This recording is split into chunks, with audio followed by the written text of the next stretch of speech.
Makalihis ang mga nairehistrong pagkawara kan mga parasira sa kadagatan na sakop kan Bicol Region ngunyan sa nang bulan.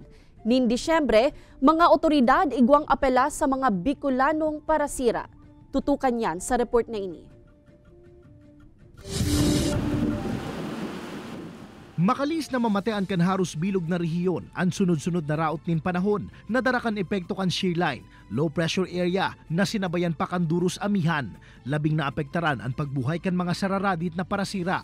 Katakod ka ini ang piras sa mga Bicolanong parasira, nagpirit na maglawod sa ibong kan nakabanderang gale warning sa mga kadagatan kan rehiyon na naging kausa kan pagkawara kan mga ini. Pirangani sa mga nai-report ang mga parasirang hali sa mga probinsya ng Catanduanes, Albay, asin Camarines Norte, kung sa induwadigdi ang kumpirmadong binawian na nin buhay. Para sa Philippine Coast Guard, may ibitaran ng siring na insidente kung mautob ang mga parasira sa saindang abiso. Kung dai man talaga mapugulan na dai maglawod, nagpagirumduman ahensya kan mga dapat gibuhon. So dapat ito pa lang sa natin is magdala na tayo ng life jacket, cellphone, contact natin at alam na natin mga pamilya kung saan tayo magpapalaot.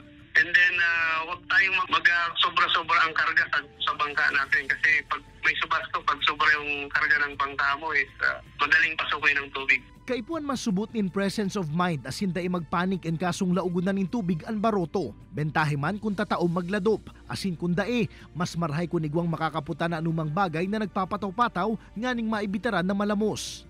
Sa ibong kainin ay intindihan man kan PCG ang maluyang dilihensya kan mga parasira tuyong igwang raot nin panahon. Alagad na dapat subot inigibuhong rason, nganing magin ang sadiring buhay, mailaag sa huma kan peligro.